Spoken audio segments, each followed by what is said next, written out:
ចំណាប់ទី8ចំណាប់ទី8យើងគេថាម៉េចចំណាប់ទី8គេថាអត់ការ៉ូមួយកេះអត់ការ៉ូមួយកេះរៀបបានម៉ានក្រាលបានក៏រៀបបាន1.2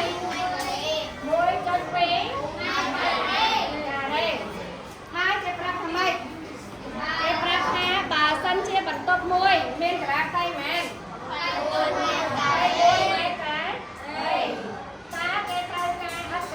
ចំនួនប៉ុន្មានទេចឹងមេរៀនរបស់យើងនេះគឺយើងមើលផលធៀបវាមកគាត់ណាចាអញ្ចឹងអ្នកគ្រូបានប្រាប់ហើយនៅពេលដែលយើងធ្វើផលធៀបយើងត្រូវសង្ខេបមេរៀនសង្ខេបចំណោទនេះឲ្យហើយយើងសង្ខេបឲ្យហើយចាំយើង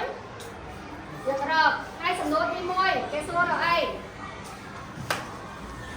លោកទី1គេសួររកអីតើត្រូវការអត់ការ៉ូប៉ុន្មានដែរចាតើគេត្រូវការអត់ការ៉ូប៉ុន្មានដែរចឹងយើងអាចរកឃើញតែអត់ចឹងផលធៀបរបស់យើងនេះគឺយើងអាចរកឃើញយើងសរសេរជាផលធៀបសមាមាត្រហើយចឹងយើងសរសេរមករកចំនួនអត់ការ៉ូដែលត្រូវប្រើណាចឹងយើងសរសេរផលធៀបវាមកអ្នកគ្រូប្រាប់ឲ្យគ្រប់សមាមាត្រទាំងអស់មុននឹងយើងរកយើងត្រូវតាមសិនតាមអក្សរអ្វីក៏បានដែរចឹងយើងតាមអីគេតាម A ជាចំនួនអត់ការ៉ូចាចឹងយើងសេផលធៀបមកចឹងមួយលើមែនយើងតាមអីតាមអេនេះយើងសេផលធៀបយើងមក A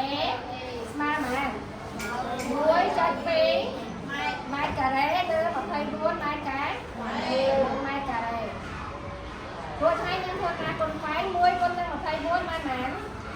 24 A គុណនឹង 1.2 ចេញ 1.2 A ចឹងយើងគេរក A ស្មើអីចា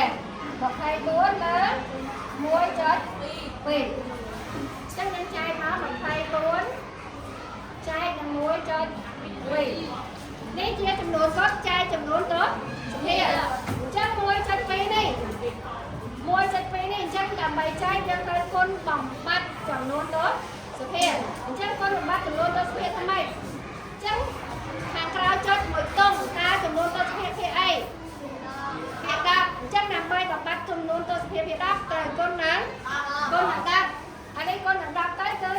បាត់ចុចអញ្ចឹងនេះគុណនឹង10ត្រូវអីM01ចឹងយើងអាចកាត់យកពីតុង24ចែក12បានមែន2ម្ដងចា0 តម្លាក់0ចែក12បានចា0 12ដងគឺ0ចឹង A ស្មើមែន A ស្មើនឹង20កែចឹងយើងឆ្លើយប្រាប់គេមកដូចនេះគេសួររកអីឆ្លើយទៅមកដូចនេះគេត្រូវប្រើអក្សរម៉ានចាគេត្រូវប្រើអក្សរចា20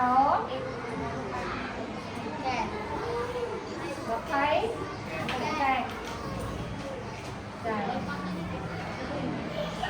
តន់អត់